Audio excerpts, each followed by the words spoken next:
A primeira indústria de Santa Rosa, até uma prova em contrário, foram os moinhos. Em 1924, começa a história do conhecido assim, Moinho Colonial da linha 15. O atual proprietário é Old Krebs, mas como se criou naquela zona do município, ele conhece a história e vai reparti-la conosco. Old, quem foram os precursores do Moinho Colonial da 15? A história começa no início da colonização da colônia Guarani.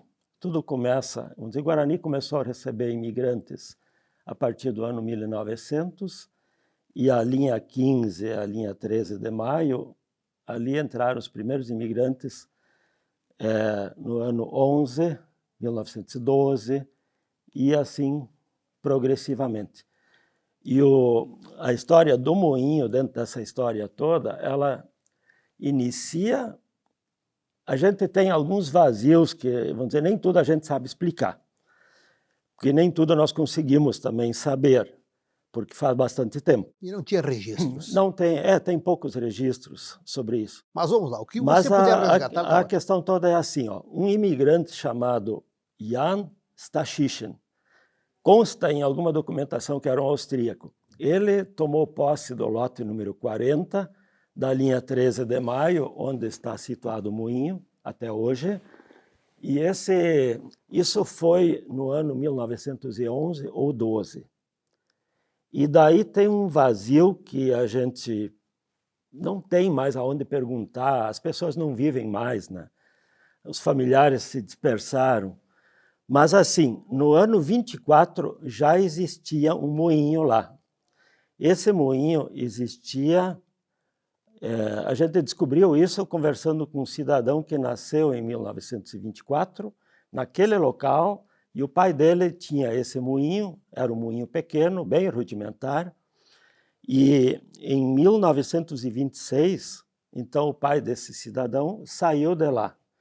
E daí ele nos contou isso assim, eles depois foram para a linha Cascata. E dali eles iam lá também levar produtos para moer. Mas, então assim, com essa informação, esse cidadão depois também faleceu e a gente não conseguiu mais detalhes, né? Eu consegui até alguma foto deles, que a gente fez umas cópias e guardou. Mas assim, em 1924 o moinho já existia. E daí eu fui atrás de documentação no registro de imóveis. Então, a partir da emancipação de Santa Rosa, também foi instalado uma comarca, um registro de imóveis. Então, a partir do ano 33, nós conseguimos já certidões de propriedade deste imóvel. E a partir daí a gente conseguiu, então, todas as sequências, assim, vamos dizer, trabalhou, vendeu para outro, então, exceto aqueles que não fizeram escritura na hora de transferir um para o outro, os outros a gente sabe. Então, nós temos uma relação toda de pessoas que passaram por esse moinho. E aí tem uns fatos até interessantes. Tem um cidadão que comprou o moinho, vendeu, e anos depois comprou de novo. E depois foi ele que mais tempo lá morou, né? Mais tempo trabalhou. Você consegue lembrar o nome? É o seu Eduardo Anastácio Ritchigowski.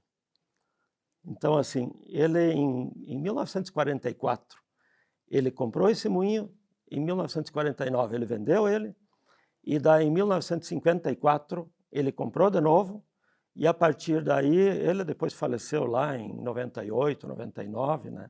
E a família ainda sucedeu ele, né? Mas é o cara que mais tempo trabalhou nesse moinho.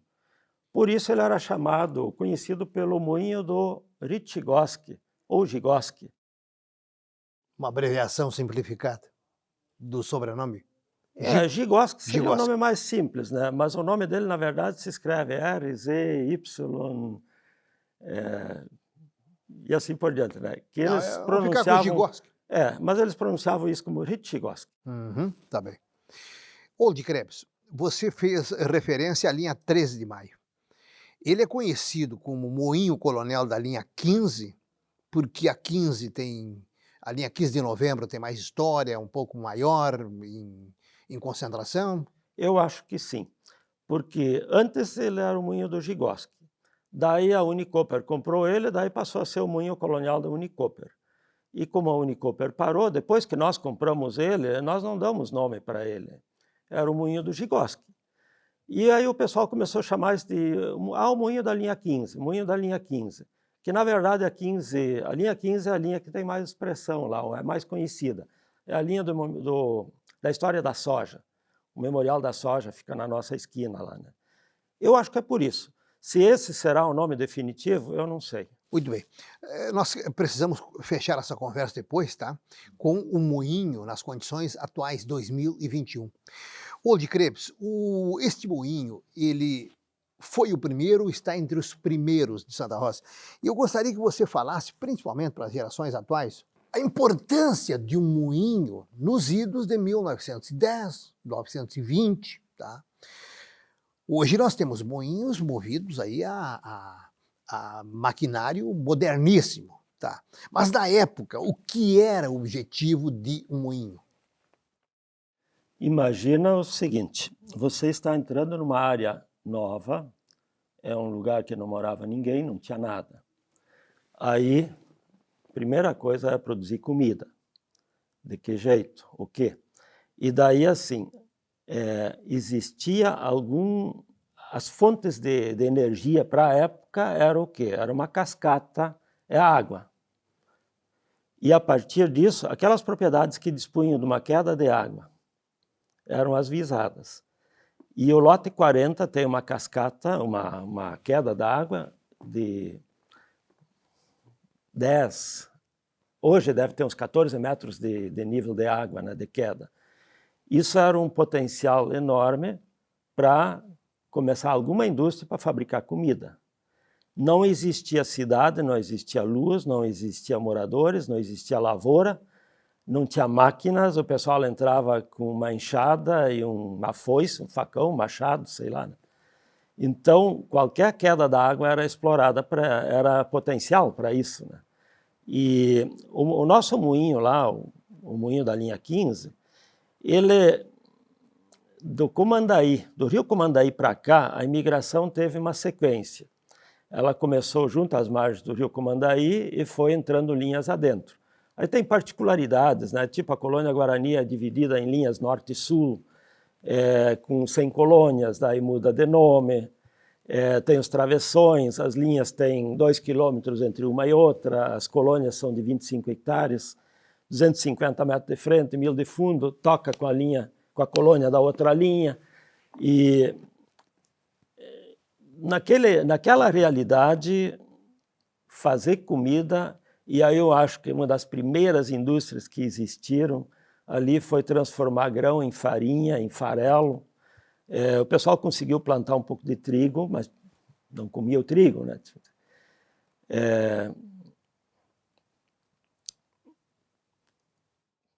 Qual era o processo de transformação de um moinho? Ele transformava que tipo de grão em comida? Três potenciais. Arroz, você descascava numa máquina que descascava arroz. Dentro do complexo chamado moinho. Dentro do moinho. Farinha de milho e trigo se moía com pedra. Uma pedra girando em cima de outra, ela esfarela e ela produz farinha. Mais tarde veio um processo um pouco mais moderno. Tudo isso sempre movido pela energia proveniente das cascatas, das quedas de água. Né? Movido a roda d'água. Roda d'água. Era a roda d'água que basicamente em tudo que é queda d'água se instalava. Né? Daí, mais tarde, surgiu uma máquina um pouco mais eficiente, que nós chamamos de cilindro. Os cilindros são aparelhos com vários cilindros, vários cilindros de ferro, né? Já de metal, as caixas ainda são de madeira, mas tudo bem, aonde o grão de trigo, principalmente o trigo, tinha que ser moído em cilindro. E o milho até hoje se faz em pedra, né? Mas na época se fazia, o arroz era descascado de uma maneira, milho e trigo, o que as pessoas conseguiam plantar, isso era moído na pedra, né? Na pedra. Bom, eram pequenas propriedades, muito mais mato na época, menos lavoura. E como tinha um moinho só, Você consegue imaginar quantos quilômetros quadrados mobilizava produtores que levavam o grão para transformar em alimento? Esses moinhos, que nem o da linha 15, ele, na hora que ele começou pequenininho também, né? Ele foi várias vezes remodelado, ele inclusive depois foi melhorada a produção de força, mas o moinho da linha 15, ou do seu Gigoski, vou falar mais o moinho do seu Gigoski, né? Vinha gente de longe e de perto. Todo mundo caía no moinho, fatalmente. Não se comprava trigo, farinha de trigo e milho como se compra hoje, né? Tu plantava, colhia a tua parte, levava lá no moinho, o seu Gigoski moía e entregava um saco, tipo assim, 60 quilos de trigo e levava em troca já moído. Primeiro esperavam moer primeiro para depois levar, né? Depois trocava, o pessoal vinha de longe, não tinha como ficar ali esperando. Daí trocava, entregava 60 quilos de trigo por tipo 30, 40 quilos de farinha de trigo, né? Esse era o pagamento. E era assim que aí virou moeda de troca, né? Ô, de Krebs, você hoje é proprietário do moinho Coronel da linha 15, mas ele não está em funcionamento. Você mantém ele como uma atração turística, um projeto cultural. Você pretende um dia retomar a produção? Assim, quando a Unicoper, voltando um pouco mais, quando o seu Gigoski faleceu, o moinho ficou para um dos filhos, o seu Bertoldo. O seu Bertoldo trabalhou uns anos ainda e aí ele parou. Sei lá, ele parou, né? Isso em que ano? Mais ou menos em que ano? Isso foi no ano 2000, 99, 2000. E daí, em 2005, a Unicoper se interessou pelo moinho, comprou esse moinho, reformou ele e começaram a moer farinha. E eles trabalharam até o final do ano 2011. Daí, acontece o seguinte, hoje existe já a concorrência também, outras maneiras de se conseguir esses produtos. Então, a Unicoper ela tinha associados que produziam produtos orgânicos e a Unicoper, acho que eles não conseguiam certificar o produto em função do estado antigo do moinho, né? O moinho é todo ele de madeira, as tulhas, não sei, os dutos onde é que corre o produto, tanto o grão como a farinha depois, né? Isso, hoje a vigilância sanitária é exigente. E daí eles teriam que reformar e eles pararam.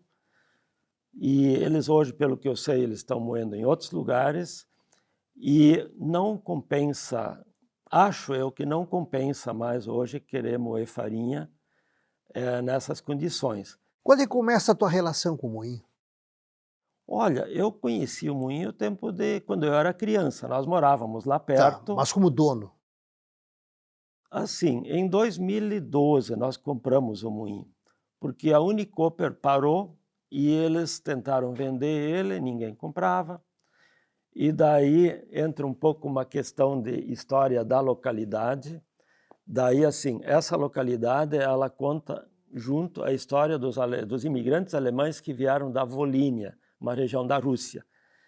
E daí, esse moinho, acho que todo imigrante alemão russo que morou nessa região conhece esses moinhos, inclusive esse do seu Gigoski. Teve outros moinhos depois lá perto, né? Mas, assim, para essa história não cair, desaparecer, e eu faço parte dessa história, eu sou descendente de alemães que vieram da Volínia, nós achamos demais interessante preservar esse patrimônio histórico. Muito bem, então é um projeto turístico, cultural. Isto. Mas vocês têm custo para manter? Tem. E quem é que banca? São vocês, familiares? Por enquanto, nós estamos bancando isso. Mas, assim, o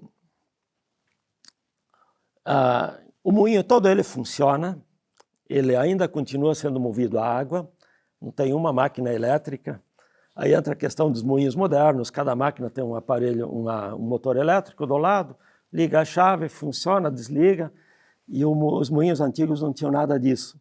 Então esse moinho hoje, ele infelizmente não tem mais uma roda d'água. Lá existia uma roda d'água de 10,5 metros de altura.